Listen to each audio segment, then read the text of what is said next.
Welcome back to the class.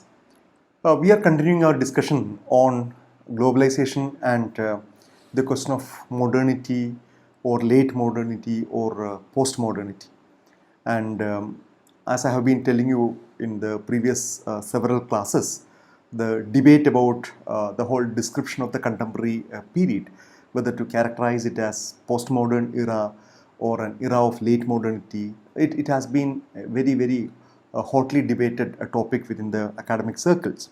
So in the previous classes, we had, I think, 4 or 5 sessions on Anthony Giddens, a very important and influential British sociologist who took a very firm stand that he is not ready to characterize the contemporary society as that of postmodernity, but rather he would call it as second modernity or late modernity. And we went through his major arguments, especially 2 books. One is The Consequences of Modernity.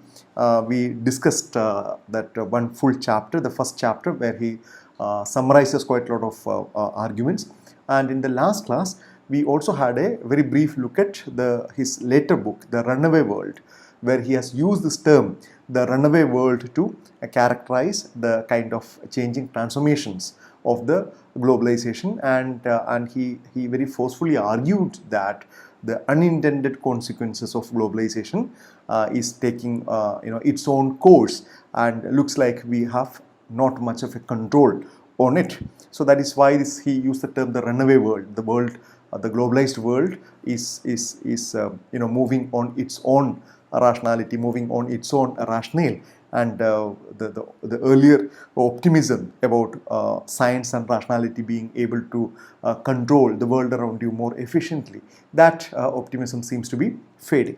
So we concluded the discussion on Anthony Giddens, and in today's class I want to briefly introduce you another very influential book titled The Conditions of Postmodernity by David Harvey.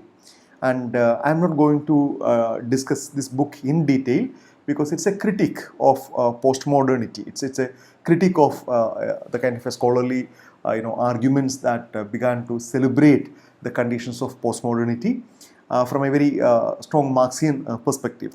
David Harvey uses a very influential Marxian framework. He's a scholar who uses Marxian framework very influentially, in a very influential manner.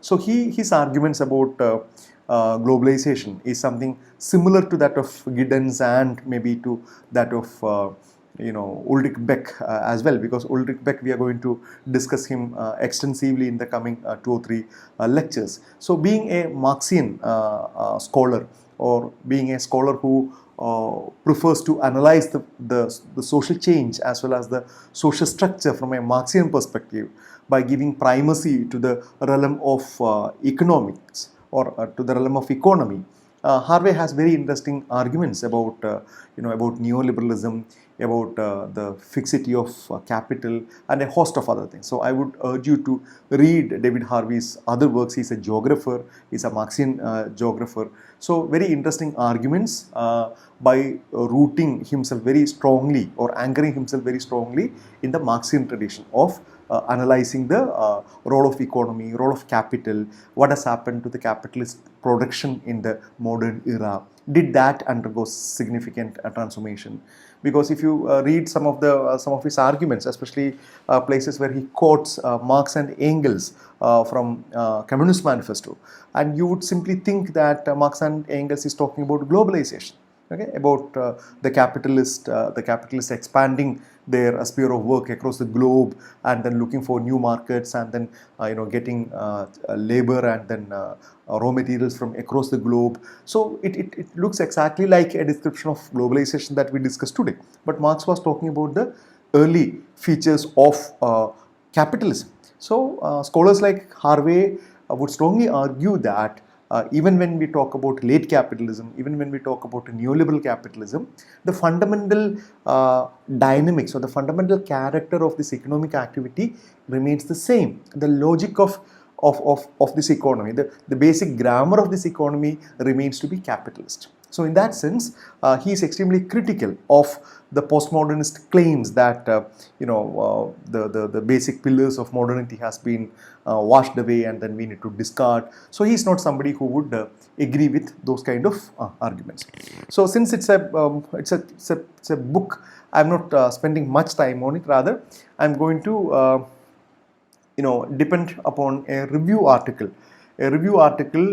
published, which kind of summarizes David Harvey's work. This is a part of this key text in human geography series, The Conditions of Postmodernity, contributed by David Harvey's book, published in 1989. And this is a kind of a review, a kind of a summary by Keith Woodard and John Paul Jones. So it looks at the conditions of postmodernity and then provides it locates the text, it locates the overall argument, and then so in that sense it gives you a kind of a summary of the major argument. Now they say that David Harvey's book, The Conditions of Postmodernity, an inquiry into the origins of cultural change, is more than a key text in geography. Its popularity and significance is unmatched outside the discipline. And they quote Terry Eagleton. Terry Eagleton is another Marxist who has given his expert opinion, and which is printed on the backside of this book, Conditions of Postmodernity, and which is a very, very important argument. Terry Eagleton argues that it's a devastating book, the most brilliant study of postmodernity to date. David Harvey cuts beneath the theoretical debates about postmodernist culture to reveal the social and economic base of this apparently free-floating phenomenon.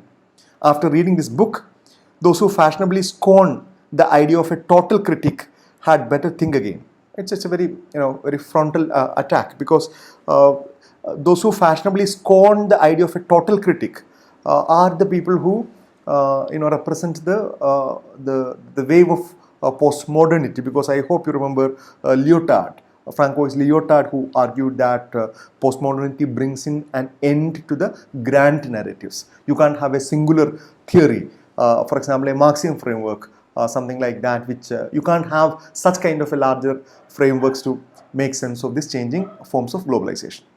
Now, but the book itself is only part of the story of popularity. Another is the strange conjuncture of intellectual thought, cultural trends, economic transformations, and political developments that in the 1980s came to be known as postmodernism. It's a kind of a general introduction in this section. We can just go through that. It's hard for those whose intellectual awakening came in the late 90s or later to have a sense of the era, of the immediacy of opportunities and dangers it seems to present. But consider this: for several hundred years, something that came to be called as modernity developed apace, and then, like tracking the changing temperature of time itself, then emerged a widespread feeling that modernity's cherished moorings, a faith in human rationality and logical communication, in economic, political and social progress, in science, technology and aesthetic coherence, and in just and ethical systems of valuation and judgment, were being unhinged to such an extent that the world, especially the West, was entering into a new era. So this, I think we are familiar with this argument. Why did we begin to feel a crisis of modernity? Okay, or why do we say that from 1970s or 80s onwards, the world started, or world in the sense, please understand it as the Western world, the Eurocentric world, started to move from the era of modernity to that of post-modernity. And what are the reasons? So these are the kind of reasons that many of the taken for granted conditions of modernity, they say they were being unhinged to such an extent that the world, especially the West, was entering into a new era. Though Harvey drew his always keen geographical imagination in analyzing postmodernism, his account of these shifts goes back to issues much larger than discipline of geography, and that is why this book is considered to be an extremely important and popular book. So these are the sections where he makes the scholars make a connection between Harvey's previous work and then their later works. So trying to see how they are in dialogue with a host of other works that are published which are critical of postmodernity. Yeah, so I think we can skip this thing, but there is an interesting observation here. In writing about postmodernism, Harvey once affirmed Pierre Bourdieu's injunction that every established order tends to produce the naturalization of its own arbitrariness, quoted in Harvey. For all its uncertainty, multiplicity, and disorderliness, the age of postmodernism was very nearly one of this established order. It was Harvey's mission to unmask that naturalization. In the process, conditions of postmodernity became part of the time-space conjunction it analyzed, further naturalizing the book as, in Eagleton's terms, devastating and brilliant. So it's a very interesting argument, by Pierre Bourdieu, the very important French sociologist. Every established order tends to produce naturalization of its own arbitrariness. Okay, and this is a very important advice for every sociologist, because we tend to think a particular order as natural, and every powerful order, every established order has various mechanisms of making this arbitrariness look like a proper order. And it is the duty, or it is the obligation of the sociologist or the social scientist to uncover this naturalness and to say that there is nothing natural about it, but it has been brought into a particular scenario through very conscious actions, and to unearth or to unravel the kind of dynamics of a particular established order. Now let us get into the specific arguments, because this is what is more important than the kind of larger the larger background of the work. For many reasons, it is important to read Conditions of Postmodernity as a text devoted principally to the critique of a system rather than promotion of a coherent alternative. While it is undeniable that Harvey never strays from the project of spatializing the political economy, a move that spans almost the entirety of his oeuvre, here the positive, revolutionary and utopian aspects of Marxism are sent to the background as something that sits behind but nevertheless frames the topic at hand.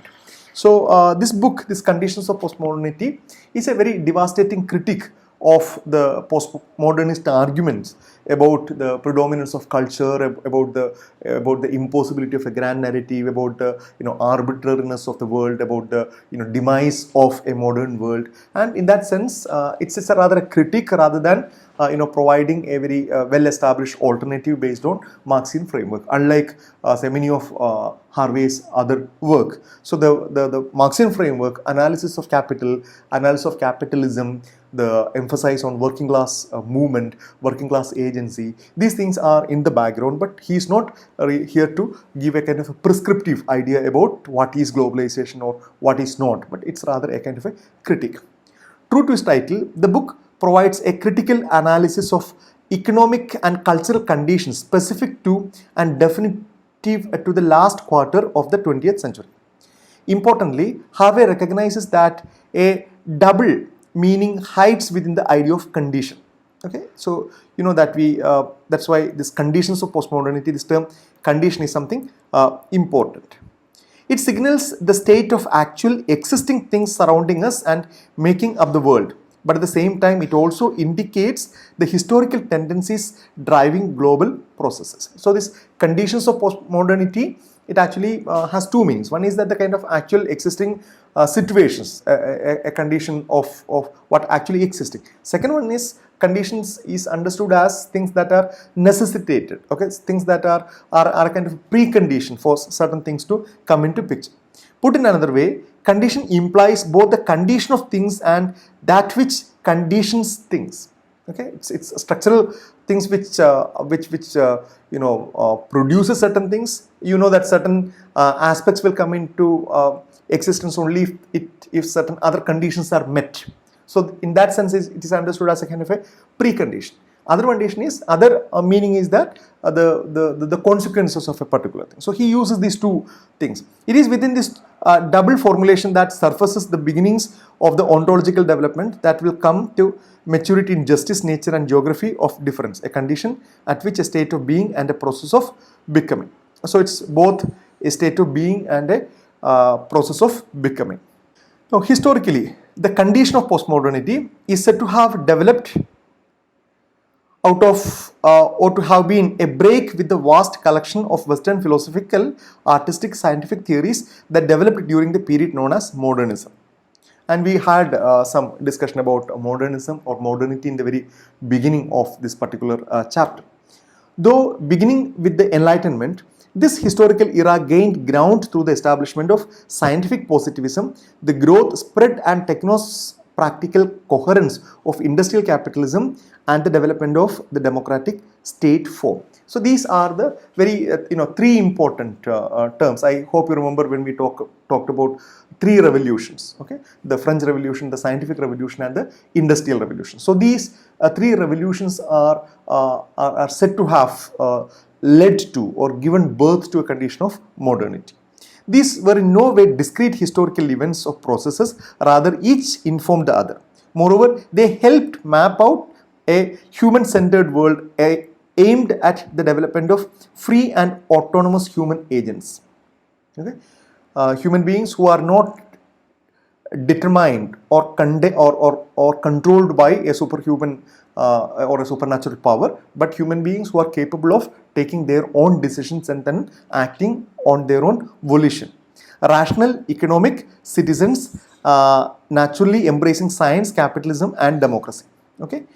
But by the mid-20th century, however, the ideals of modernity had been pushed into crisis by the increasing glaring inequalities that accompanied the development of capitalism and by the ever greater alienation fostered by the violence and devastation of the two world wars. I think we discussed that, isn't it, in the previous classes, because by end of second half or the first half of 20th century, we have had two world wars, and then economic inequality was glaring and the ecological crisis was looming. So many of this the kind of a optimism that people shared started losing its significance.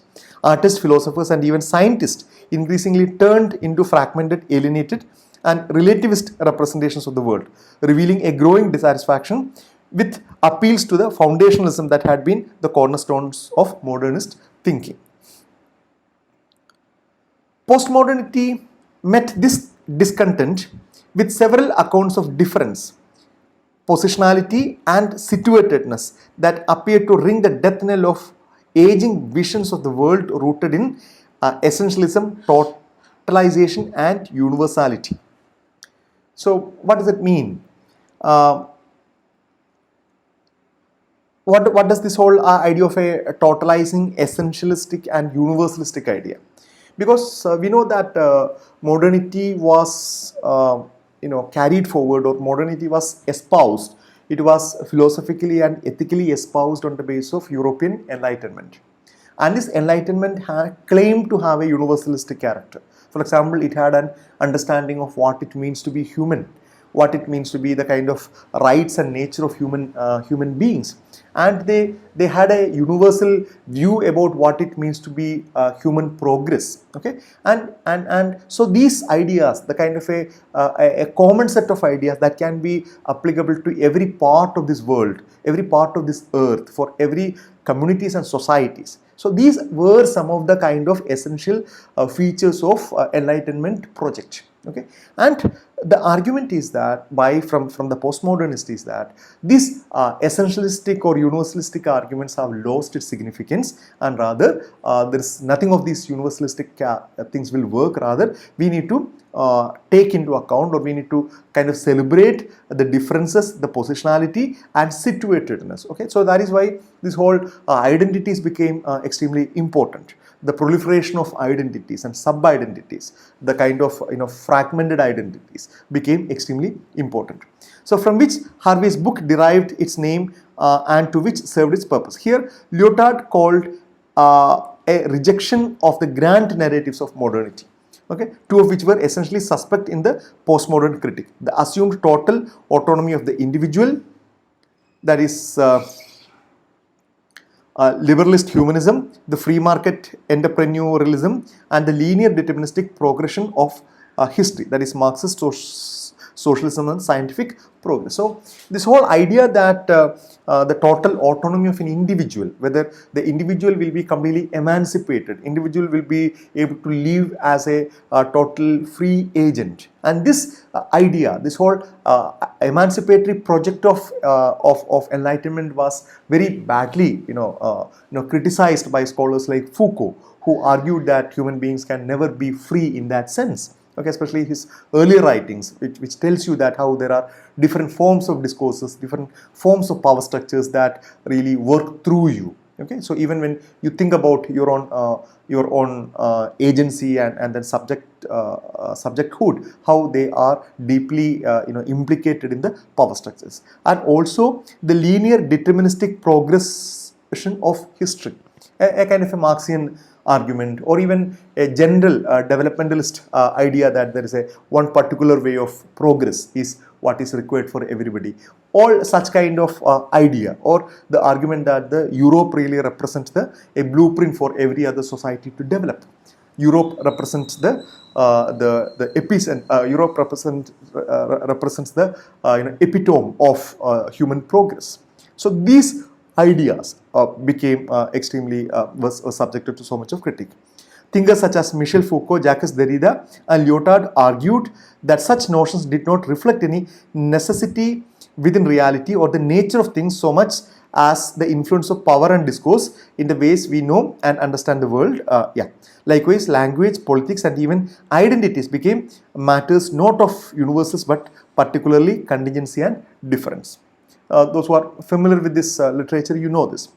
Given this apparent break with the foundations of modernity, what possibilities remain for the collective politics that Harvey and other Marxists find necessary to undermining capitalism? So that's the kind of a question that Harvey tries to answer.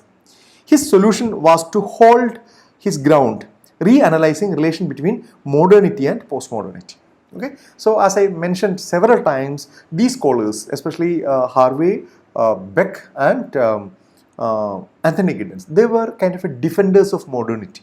Okay, from the discipline of sociology, especially Harvey from a Marxian school, they were the defenders of modernity, who was not ready to go by the fashionable trend of declaring the arrival of postmodernity. He concluded that the latter, in fact, does not represent a break with the former, but its continuation. That's a fundamental argument that we have come across several times. Postmodernity, or the condition what we understand today, the contemporary situation, cannot be seen as a completely different realm. Okay, separate from that of, different from that of modernity, because the moment you say postmodern, you assume that you have gone past modernity. Okay, you have said goodbye to modernity. You have gone past modernity, but they will not agree with that characterization. They will argue that it is its continuation, okay, with changes marking adjustments to transformations in capitalist production and consumption. So that is why these scholars, for example, from next class onwards, we will have an elaborate discussion on Ulrich Beck's idea of reflexive modernity. Okay, he refuses to accept postmodernity. He uses the term reflexive modernity. Or Giddens talks about second modernity or late modernity. Okay, so why that? Personally, I find that argument extremely important. Okay, very persuasive. For Harvey, modernity is inseparable from the processes and institutions devoted to the accumulation of capital and utilization of labor, reaching its point of inflection with the advent of 1914 of Fordism. So, for Harvey or any Marxian scholars, modernity is intrinsically connected with capitalism. You can't think about, or a mere cultural understanding of modernity is very superficial, because modernity came into picture only because there was an underlying capitalist economy came into picture, and a very significant turn or a significant moment in this entire emergence of capitalist economy was the Fordism of 1914 of Fordism. You know, the famous car maker, and the kind of Fordism initiated by Henry Ford's introduction of the $5 8-hour day as a recompense for workers manning the automated car assembly line that he established. So this Fordism is seen as a particular way of organizing your production activity in the factory floor. So here the work of an the way in which a laborer works is predetermined by the speed of the conveyor belt which passes in front of him. So the production, instead of produce some three or a group of workers working on a car together and trying to complete it and then working on the another one, we know that the modern car factories or any modern manufacturing units mostly work on the basis of this assembly lines or with the help of conveyor belts. So a worker is supposed to do a repetitive similar kind of work, and he does a very fraction of this whole process, and the product moves to the next level where the remaining part, a fraction of that remaining part of the work is done by the other person and it moves. So Fordism or Henry Ford was able to bring in huge efficiency, great increase in efficiency and productivity with this particular thing, and this later got expanded into every forms of industrial production. And even now we know that in the industrial scenario, the Ford principle, the principle of Ford or Fordism is really important. Fordism was sealed in the post-World War II era as a social compact among capitalists, labor unions and social welfare states. The macroeconomics of Fordism was globalized under the Bretton Woods Agreement of 1944, which turned the dollar into world's reserve currency and tied the world's economy development firmly into US fiscal and monetary policy. Accompanying this agreement was the opening of global markets to American corporate interests, and eventually Fordism began to spread throughout the globe. So, Harvey undertakes this kind of a historical analysis. By the mid 1960s, however, a number of national and regional markets had risen to challenge the United States hegemony within Fordism to point where the Bretton Woods Agreement cracked and dollar was devalued. Drawing from his earlier theories establishing the limits to capital, Harvey points to the unraveling of Fordism in the 1960s and 70s, a system too rigid and contradictory to put off crisis of overaccumulation. It was inexorably being supplanted by the new post-Fordist or flexible forms of accumulation. So here he analyzes the Marxian notions of accumulation. Okay, accumulation of capital, accumulation of the surplus which was a part of this Fordism, and how this Fordist economic principle as well as organization of labor, organization of work, it reached a kind of a crisis during 1960s and 70s, and why it required a more flexible forms of capital accumulation. Flexibility was sectoral insofar as capital was moved to invest in service industries. It was technical in the shift towards more fluid labor agreements and outsourcing agreements, and it was geographical in capitalism's ever demanding need to spatially fix its crisis by mobilizing in ways that lower costs, open new markets and increase profits. Flexibility emphasized greater adventurism in the part of the capitalist through the production of mobile, short-lived commodities, while for the worker whose own labor is sold as commodity, this means of new forms of exploitation as promises of future employment was increasingly broken, which fostered increased transient and nomadism within the laboring class.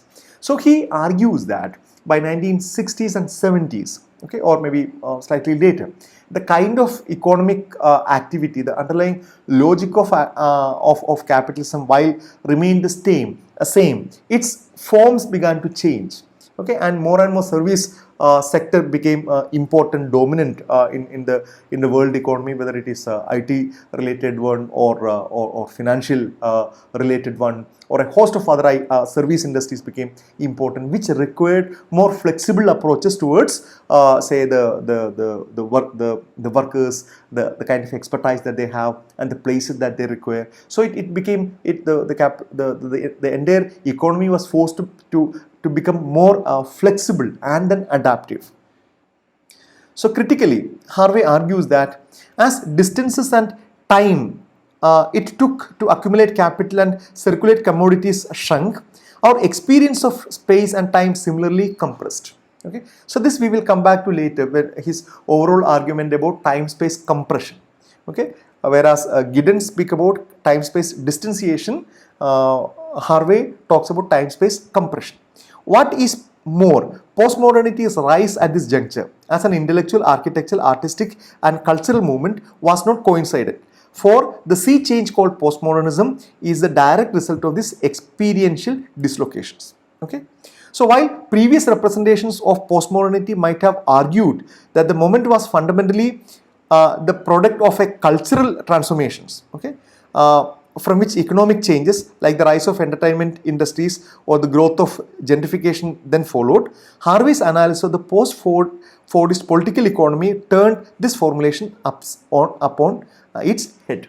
So here, typical of a Marxist scholar or a Marxist tradition, Harvey is not ready to accept the argument of postmodernists that a kind of a cultural turn, okay, brought in this kind of transformations. He would argue that this cultural turn happened mainly because of the larger changes in the economy, and this is a typical Marxian analysis which give predominance to that of economic activity. Making culture the shadow of economic processes, he explained in no uncertain terms that the emphasis upon ephemerality, collage, fragmentation and dispersal in philosophical and social thought mimics the conditions of flexible accumulation. So this flexible accumulation, rather than being fixated on a particular geographical area, is what is the kind of an underlying process of late modernity or second modernity according to Harvey, and that is getting reflected through its cultural forms. Harvey illustrates this causal reversal by examining key components of Western culture, drawing upon the recent history of the American cityscape, where he assesses several exemplary postmodern urban designs, including the spectacle produced by Disneyfication of Baltimore Harbor and the loss of depth, meaning and history in art and aesthetics, echoing a widespread emphasis on the values and virtues of instantaneity and disposability, as capitalists move from modernist mass production of flexibility. Perhaps the most jarring aspects of Harvey's argument is the suggestion that a great variety of development in recent progressive politics, such as feminism, anti-racism and queer activism, by virtue of their emphasis on an apparently relativistic politics of positionality, proceeds in the spirit of these recent processes of capitalist development. And it's a very bold argument. That's why they are using the term a jarring argument. The argument that the recent movements like anti-racism or queer or feminism, they are emerging or they are also reflecting this kind of spirit of this recent process of capitalist development, a kind of a more flexible capitalist development. Envisioning a postmodern identitarian politics that shares more commonality with post-Fordist capitalism than with Marxist anti-capitalism, he suggests that postmodern strategies and argumentations drawn upon identity politics after the cultural turn may only be apparently progressive. Okay, so he is not very convinced that many of these identity politics, which revolve around the questions of identity without providing adequate questions to the underlying material conditions, okay, might be seemingly progressive, apparently progressive, without any kind of a progressive conditions. Postmodernism, and it's interesting, let's see his own writing.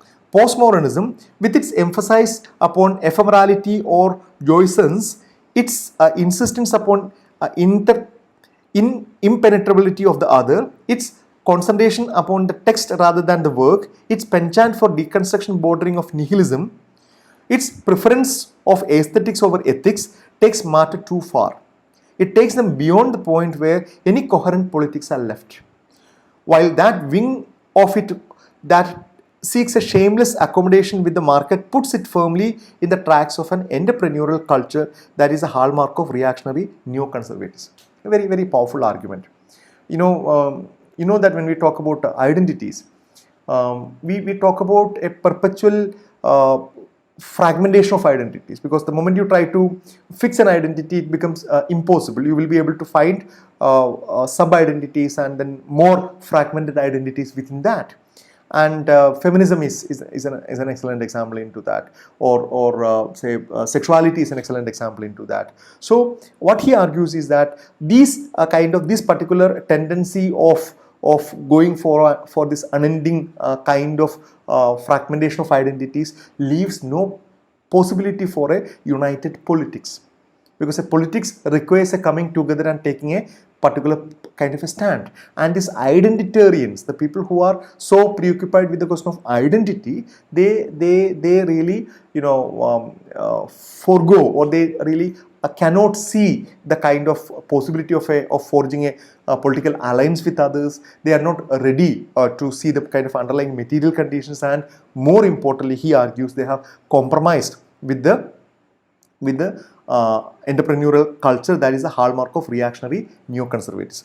Thus, while politics of positionality may seem progressive, Harvey asserts that such fragmented strategies are in fact opening for, if not inspired by, the equally fragmented practice of accumulation and production in the contemporary capitalism, and importantly, their attendant transformations of the spaces that we daily encounter.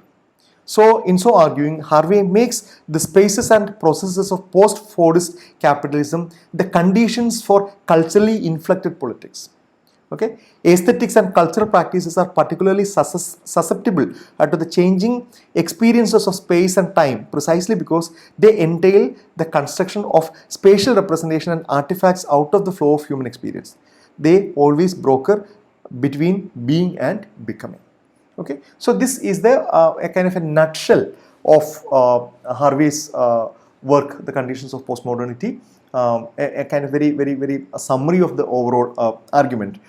We know that we did not go into the book, but it's an extremely important work, which very frontally attacks many of these postmodernist claims.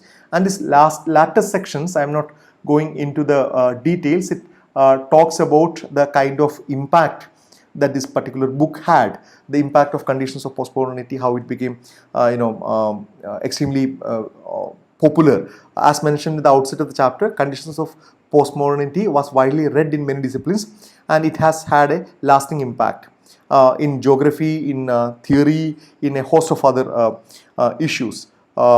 Now, it is true that there is a history of linking economics and cultural phenomena in critical theory. One need only point to this base superstructure model in Marxism, or to the efforts of thinkers like Thomson, Raymond Williams. All these are Marxian scholars, Theodore Adorno, Stuart Hall, and others.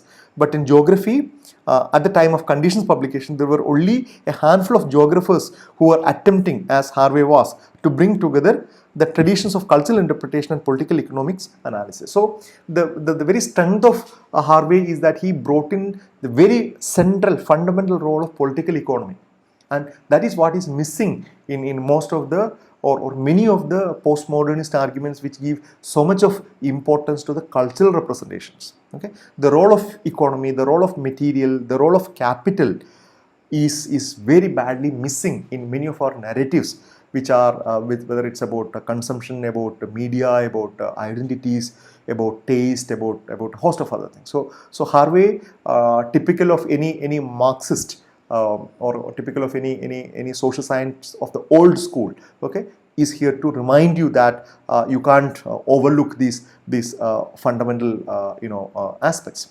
And then there is this critical responses. I'm just mentioning two important people, Rosalind Dolce and Doreen Massey, who have kind of criticized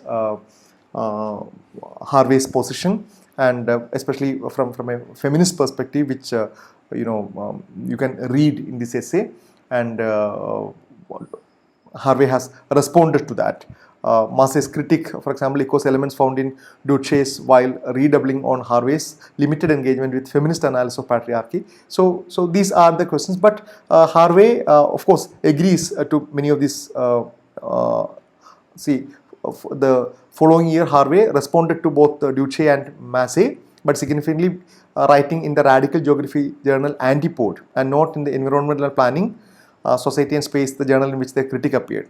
He began by acknowledging that he regret for not integrating more feminist work into Condition, noting that he has done so, the argument would have been strengthened rather than diluted. So it's a very interesting argument that he stuck to his guns, employing his own differentiating strategy, whereby Deutsche's and Massey's analysis were particularized as emergence from one type of feminism and not the one that studied his theory. Okay, anyway, so we are not going into the details, but just to to bring it to your attention that this book is an extremely important one, a very powerful one, very kind of has attained a kind of a classic stature, the conditions of postmodernity, a critic from a Marxian perspective. Okay, so let us stop here, and we'll meet for the next class.